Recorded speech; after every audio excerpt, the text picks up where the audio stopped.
To the Black girl who is afraid of opening your heart, I see you. Hey, it's Kaylin, a licensed clinical social worker and therapist here in Atlanta, Georgia, and this is the Black Girl Scene podcast. Welcome back to our next and last episode in the series on facing your fears. We're talking about one of the heaviest, but likely the most humanizing fear, the fear of intimacy. I think we can all relate, even on a small level, to the fear of opening our hearts to people and to experiences and things, especially if we've been hurt before. So I know a lot of us can probably connect to how that fear feels. But before we connect to the fear, I want to kind of start talking about the other side of it. And I want to ask, when was the last time you opened your heart to something or someone? I don't think we give ourselves enough credit for how we do scary things every day, even if it's small. These are all things that have a big power to disappoint you. They're all things that involve you opening your heart and expecting that things will work out for you and expecting that someone or something on the other side is going to do what they said they're going to do or be accepting of you and kind to you. There's a lot there. And I just wanted to pivot our minds to recognizing that we're already doing it. We're already taking risks and opening ourselves up in a lot of different ways. And we're going to learn about how to do it in the ways that probably scare us the most, which brings us to today's topic. So let's get into it. The fear of intimacy. I think even just saying it out loud is really significant and powerful. Let's kind of set the stage. If I had to set the stage for the fear of intimacy, it's the fear of close relationships. It's usually connected to past relational wounds or trauma. This is what we usually think of when we think about the fear of vulnerability. It's that closeness. It's really opening up to someone else. And I also kind of want to make a side point that the wounds or trauma that maybe led us here aren't always things that did happen to us. Sometimes it's the trauma of what didn't happen. So that's important to remember as well. I honestly think this is the root fear when it comes to the fear of being seen, because it's this fear that if something or someone gets close enough, it will either hurt us or leave us. It will either not be able to show up for us and we can't depend on the love or experience to stay present, or it's going to reveal that in some way we are inherently flawed and not good enough or worthy of that love and presence. And so staying hidden is the thing that can help us avoid true closeness altogether.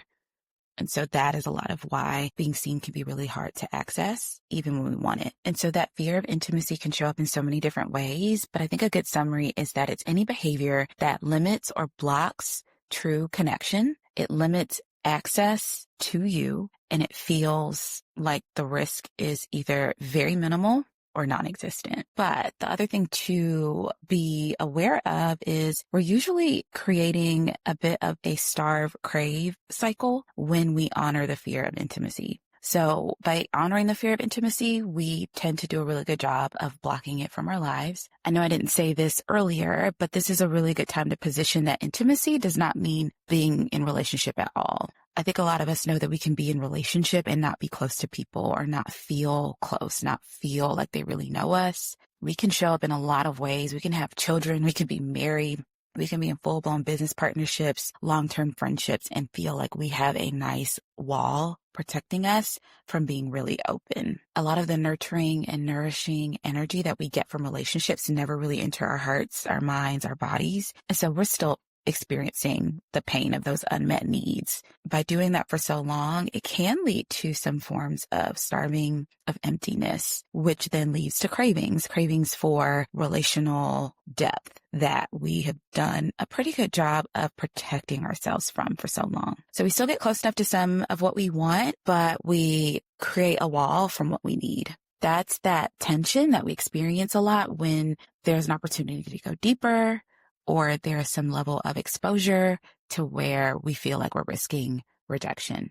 That's the anxiety of intimacy, and that's what leads us to a myriad of behaviors. So you may experience intense anxiety, lots of overthinking, a lot of discomfort, a lot of self-critical thoughts, a lot of critical thoughts of others. That can lead to a lot of avoidance behaviors, a lot of shutting down, sometimes even sabotaging connections. And for some of us, these behaviors are a bit more prominent. That might look like not being very open to strangers. I don't know about you, but this brings up the topic of RBF. I have a lot of thoughts about that because I think there are a lot of racial and cultural undertones. Put an asterisk on that. We'll put that on the shelf for another day. And sometimes when our disposition is not welcoming, it's really anxiety. Yes, it's okay to not want to be bothered. I don't want to pathologize that. I also think that sometimes it's scary to smile at a bunch of people and be pleasant and think that they're all going to smile back and that they're all going to want to do the same. Sometimes we just don't show up in a way that's very open because we're not open, and that's real. It's protective. Sometimes we're critical of others and we distance ourselves from others. That brings up a lot of the theme of projecting rejection. This was a tough one for me to learn. I was very resistant to the idea that I was projecting projection because I'm pretty rejection sensitive. And so if you relate to being rejection sensitive, you tend to assume or perceive rejection very quickly and respond to it. I want to pick up on how this can be really hard to detect. It can really turn into a lot of those strong behaviors and a lot of those, I'm emotionally healed and I'm really good at setting boundaries and I'm really good at walking away when love is not being served at the table, right? And then we are very quick to say, okay, this person did this one thing. They're going to be inconsistent. They're not going to show up for me. I'm going to close my door now. Nuanced, I know, because some of you were like, no, Kaylin, that's what I learned in therapy. That's what I learned from the books. I'm supposed to do that now. Yes, we're supposed to be more responsive to people who are not able to show up for us, but are we making that decision too soon? Trust me, I'm preaching to the choir, so I hear you. We also reject others first before they can reject us. Another thing that could be really, really hard to sit with. Some of us know this about ourselves, but some of us probably don't think that. And it's not just, oh, I'm going to cut this person off in this early dating stage before they can decide that they don't want to date me. That's a part of it, but it also can be, I'm not showing interest because I'm so scared of coming off as desperate or too interested or too excited. I don't want to get taken advantage of. So I'm going to play it really, really cool / almost come off very disinterested in this person. And now they don't even feel like we are interested. So they're not investing in the dynamic anymore. They feel rejected at that point. So we're kind of facilitating the thing we're afraid of. And that's a big reason why we want to confront this fear of intimacy. And if I didn't say this before, there is power in intimacy. The quiet part that's kind of been coming out loud in these episodes so far is that the closeness, the relationships, the support, the care, the love, the compassion, the rest, all these things, those are the things that help us feel whole and healthy. While I realize that they're terrifying, orienting our entire lives around the fear of being hurt is quite a choice when you recognize that those are the same ways that we block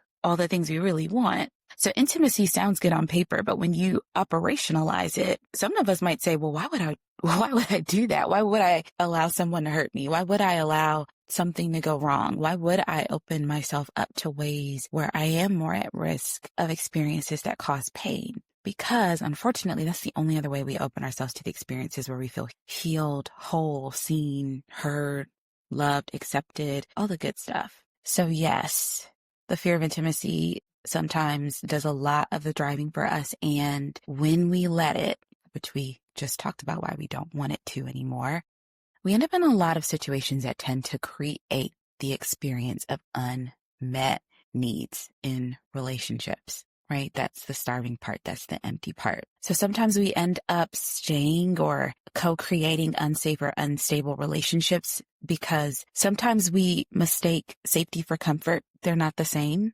Safety doesn't always feel comfortable. You are more safe in a conversation where you're confronting a challenging conflict with someone who has the skills to engage in nonviolent communication than you are avoiding the topic altogether with someone who's probably going to lash out later, right? But because it feels so scary to have that confrontation, it doesn't read as safe. In fact, sometimes that is what reads as dangerous. It reads as the site of a rupture, of an ending, of an abandonment, of rejection, of all those painful things, when in reality, the other ways that we run from, and again, I say healthy confrontation, I hate that we do sometimes have to preface conflict and confrontation with the fact that it's healthy. I think that's just real, but also we just never learned that conflict is okay and that it's actually a part of how we build intimacy. And I think here it's important to offer that caveat, because when you can rewire your brain around the fact that conflict itself is not the enemy, in fact, it's the path toward bonding and healthy relationships, then we start to recognize that what we thought was safe in the avoidance isn't, right? But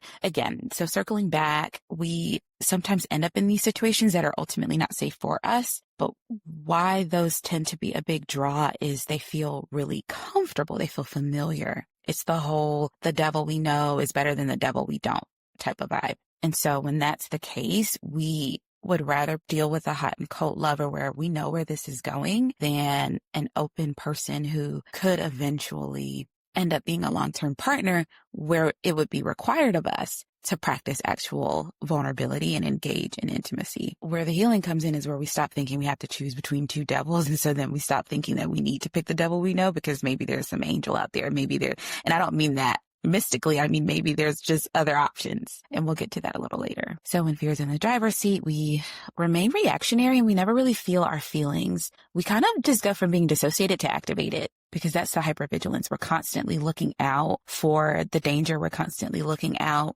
for the rejection, for the abandonment, for the pain. And so we don't actually really sit in the moment. And that's another way that we end up in those less than ideal relationships sometimes, because we're not even stopping to get to know the people that we're connecting with. We're just bonding with familiar patterns, and we're just looking out for when people are going to hurt us again. And the way the brain works, what you look for, you often will find. And that doesn't mean, oh, I have this perfectly nice human, but because I was looking for rejection, I found rejection.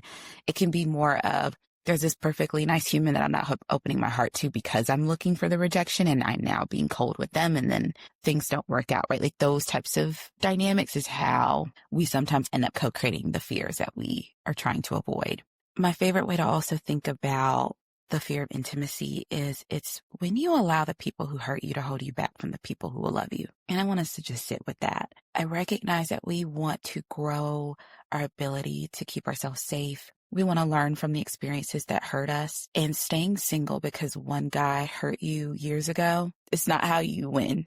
That person has moved on. They have moved on. They have spread their wings. They may or may not even think about you. I mean that with love. And here you are in your fortress, in your tower, trapped emotionally, of course, right? Trying to prevent any other pain from happening again. And so you don't get to live your life again. Trust me. Preaching to the choir. And I think we all need to hear it. It's the same with friends. That one friend hurt you so long ago, and now you don't believe that you'll ever have a close friendship again, or you don't want to, or now you don't trust women, or you don't do friends. And there's so much richness in the sisterhood. What good is it honoring the past that much that you don't open yourself to the gorgeous friendships you could have moving forward?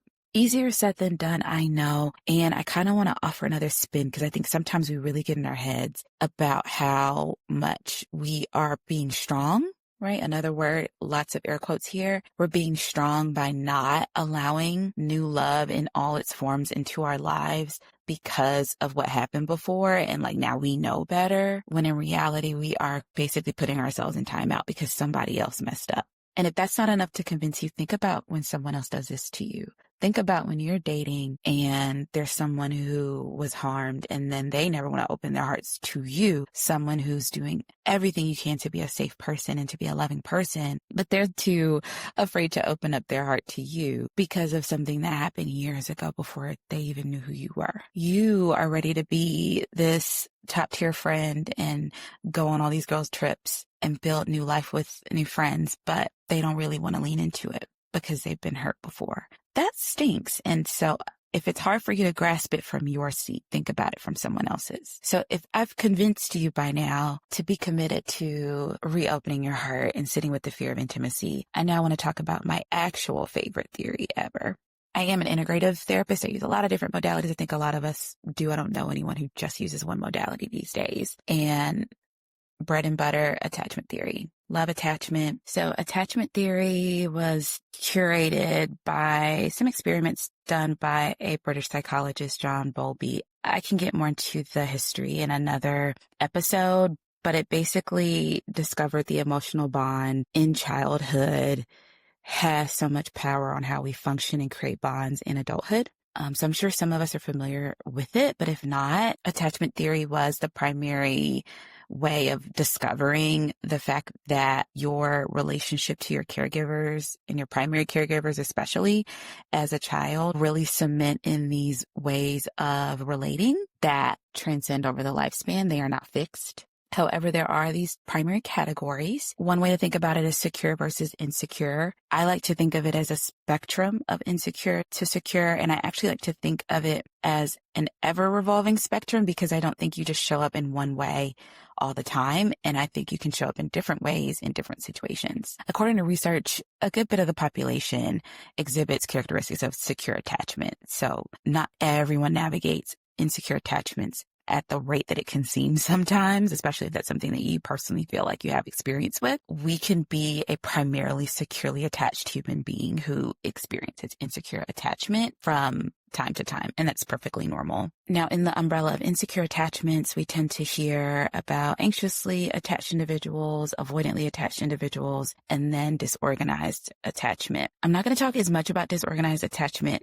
in this episode, mainly because, again, I want to dive more into the history. I also want to get into the cultural nuances of attachment theory because, as you heard me say, this was really curated with the work of a white male British psychologist. And I think there's a lot of nuance to attachment theory that we don't always talk about. And a disorganized attachment typically is in relation to pretty severe trauma. And I think it deserves its own umbrella. And I think it has features of both avoidant and anxious attachment styles. So I'll talk about those two now and get to the others in another episode. So classically, we think of the avoidantly attached folks as those who are just cold and they don't want love and they stay by themselves, or if they get with people, they never open their hearts and they kind of like ruin everyone's lives. Allegedly, that's what the internet says. And then the anxiously attached are the obsessive ones who want love so bad and they can't stay alone. And then they also probably ruin some lives. And that's also alleged. I wanted to frame it that way because it's very pathologizing and stigmatizing. I don't like to think of it that way. Surprise, surprise. I like to think that anxious and avoidantly attached individuals are literally two sides of the same coin. They are two individuals who deeply fear intimacy and have set up a myriad of protective behaviors in order to avoid said intimacy. They just have different ways of doing it. Avoidantly attached individuals exist, though, because they engage in relationships. So it's not that they truly just stay alone all the time. Again, we can be in relationship and we can set up our fortresses to avoid true contact, true connection. And that's what I think they're good at. I think they're really good at getting close enough to intimacy without actually doing it. And in the event that they are presented with the opportunity to engage in more intimacy, then they run. And that's the protective style. Avoidantly attached individuals not only also crave intimacy, but sometimes they crave it at deeper levels because the avoidantly attached individuals tend to get their protective behaviors from the trauma of what they didn't get. This is your emotional neglect. This is your hot and cold environments. This is your parents were absent altogether, didn't get a lot of parenting, active parenting, didn't get a lot of praise, didn't get a lot of attention, right? If I'm not getting it, I might teach myself how to not need it at all. And if I teach myself to not need something, then I'm less likely to be hurt if I don't get it. That's the internal narrative of the avoidantly attached individual. And so when that happens, then I'm showing up in these spaces because I actually want the intimacy. In fact, this is why the avoidantly attached is so attracted to the anxiously attached, because you're going to do all the emotional functioning for me. And when you do that, then I don't have to. And in the event that there's more asked of me, I just get to tap out, because in the event that I try, or that if I show up more vulnerably and you hurt me, I'm just going to shut that off altogether and not ever really take that chance. So I hope that humanizes the avoidantly attached individual. They're not consciously likely out here to pull people in and lure people in, show up like they want something, and then when things get rough, just dip on you. Like, likely deep down inside, that's not what they want to do. That's how they learn to keep themselves safe. And if this is you, I hope you can also offer yourself some grace. Like, this is how you learn to keep yourself safe. And we're going to talk about how we can work on that, because as adults, we want to work on these things so that we can get to the intimacy we crave, desire, and deserve. Now, the anxiously attached individuals who may or may not be speaking right now. So if you're judging us right now, I ask that you give us a lot of grace. So same thing.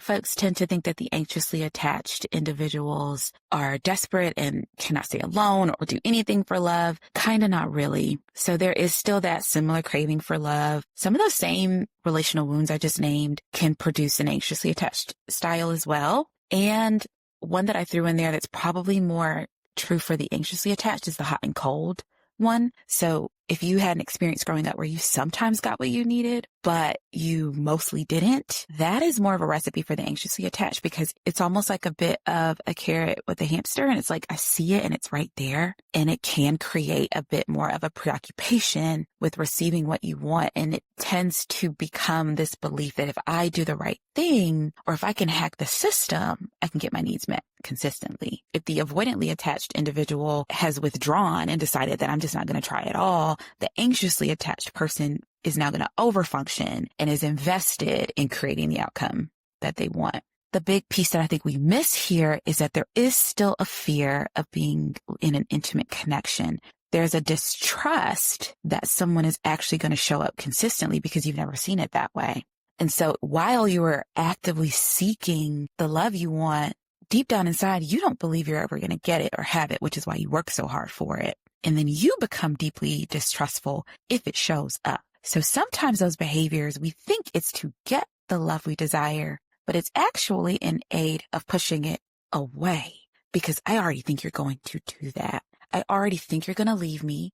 I already think you're going to reject me. I already think you're going to hurt me, because it's always been that way. I usually only get some of it, and then everything else falls apart. So consciously, the anxiously avoidant person thinks, if I do all these things, then I can get the love I want.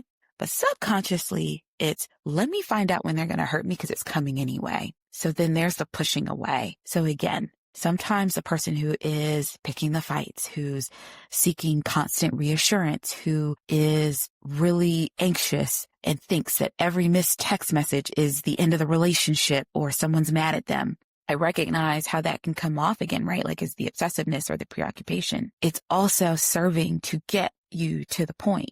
I just want to get to the bad part, right? You know how we say, I just want to skip to the good part. We think that's what we're doing, but what we're really saying is, I think the bad part is coming and I need to get that over with. That's the anxiety that the anxiously attached individual is sitting with. And I think it goes without saying that the anxiously avoidant person is a little better at emotional functioning.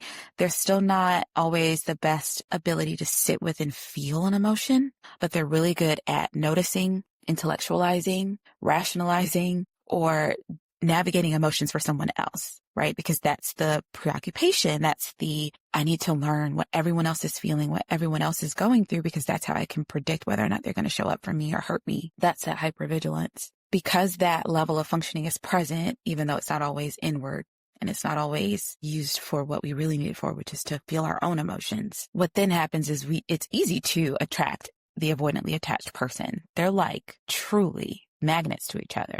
The anxiously attached person is so used to gray material. I don't know what's really going on. Sometimes I get what I need. Sometimes I don't. And if I can crack the code, maybe I'll finally get the love I want. But they're actually kind of picking at all these ways to facilitate the loss, right? Then the avoidantly attached person is like, oh, cool. Someone who's going to feel my feelings for me. Someone who's going to do the work of creating an intimate environment for me. But, oh no, they want more of me. How could you? Why would you want that? Now I'm going to run. And then when the avoidant person pulls away, then the anxiously attached person runs toward them. Then once the anxiously attached person burns out, because that always happens, they say, okay, you've finally done it. You've hurt me. You've abandoned me. You've rejected me. You've done the thing I was afraid of. Now I'm going to go put myself back together, go hold my head up high and try my best to like break out of this pattern. Then the avoidantly attached person is like, oh, wait, I liked when you were tasting me. I was feeling feelings then. Maybe too much for me to sit with, but I was feeling a level of connection that I don't actually have, that I think I actually want. Here I come back into your life, right? And then it's the push-pull dynamic. So if you feel like you've been in patterns like that with people, and this is not just in dating, this is in familial relationships,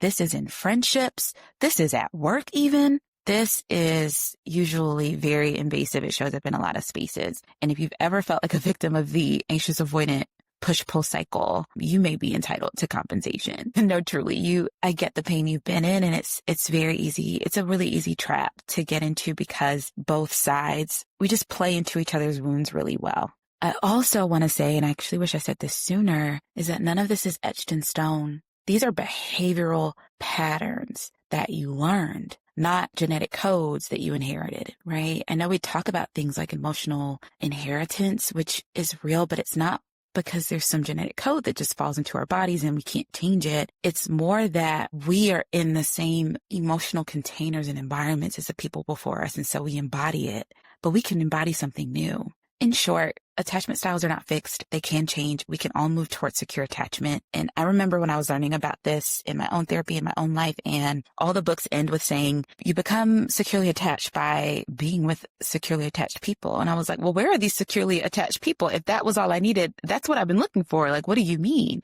It used to really frustrate me. And so I like to add another layer to it, which is you also learn to become a securely attached person yourself. You learn to find who securely attached people are. They do exist. And that is how you slowly move toward a securely attached relationship style. And that's that path for really confronting and healing the fear of intimacy. As you can probably notice, there's so much material here. So I don't really want to do a step-by-step, what do you do? How do you heal? I kind of want to just name things that are important to think about as you go on a journey of confronting your fear of intimacy. The first thing, which I hinted at, is it's really important that you adopt a mindset that securely attached people exist, that safe people exist, and that safe relationships are possible. If you're anyone who's been hurt before, I recognize how hard that is. Even if you have somebody in your life who is safe, it can feel like they're the exception to the rule, and that the rule is that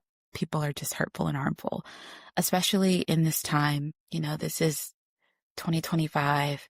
This is a time where the ugliest of the ugly is on center stage. The worst of people is being shown out loud.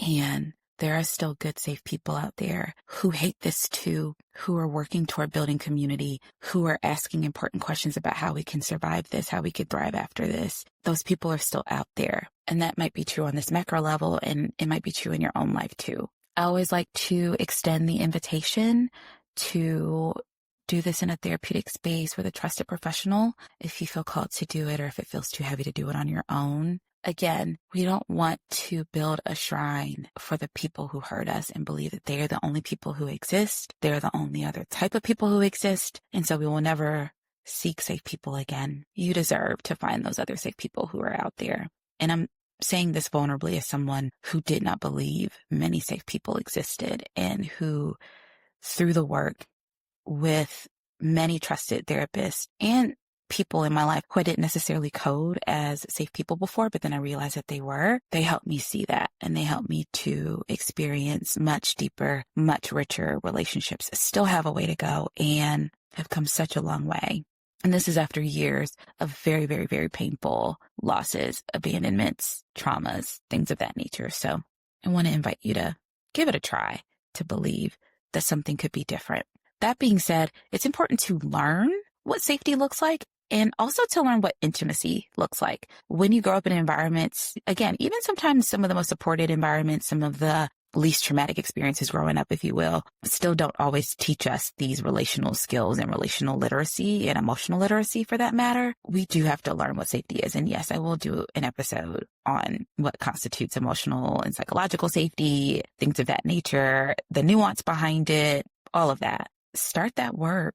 It can be really beneficial for you to sit down and know and repeat to yourself that someone who shows up really intensely at first and then disappears, that that's not just how life goes, right? That that's someone who probably doesn't have the capacity to show up for you consistently, who probably has other things going on, and they're not capable of being a safe person for you. Being in a hot and cold dynamic is not safe. You deserve consistency. Consistency is a part of safety. So those types of things are important to learn, but also knowing that consistency doesn't mean that there will never be disappointment.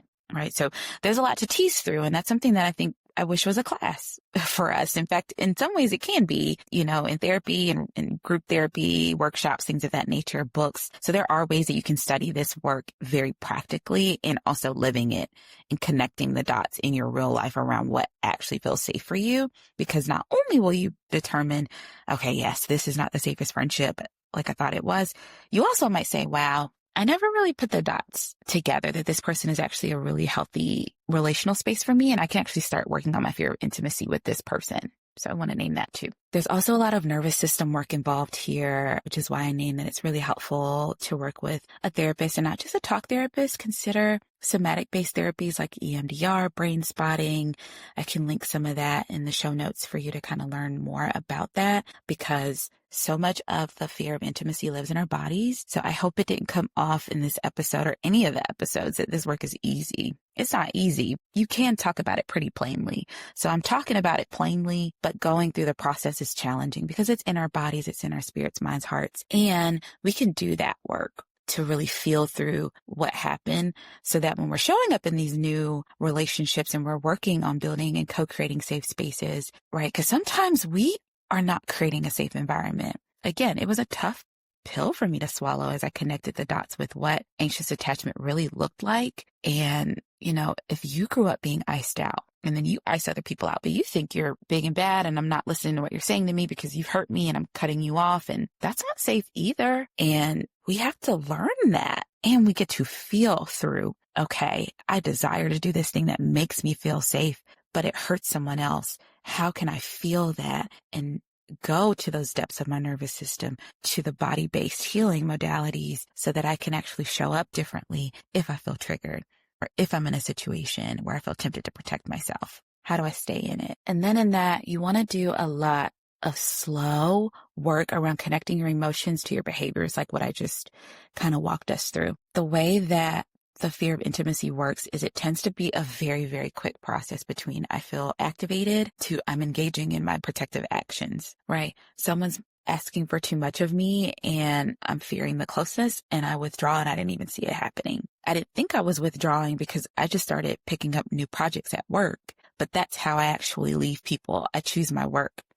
Oh, my parents chose their work. That's why they weren't available to me. So I'm not noticing how all these things are connected because it's just happening. And then partners keep, leaving because I'm not available to them. And I thought I was, or I didn't at least know how I was unavailable to them. And now because I'm slowing this down, I could see that pattern unfolding. You really want to dialogue with yourself and with the parts of yourself that are protecting you to really discover the origin story, your goals, your motivators, what you're really protecting yourself from, those beliefs at the root of you, and how those all play into what you do. Because at the end of the day, we have to know what's going on at the level of our behaviors, because that is where all of this material is playing out. And lastly, it's important to seek new evidence that supports that intimacy is safe, that you are capable of this intimacy, that others want this intimacy with you, and that you can stay safe in the intimacy. Baby steps. Some of the things I reached for when I was first trying my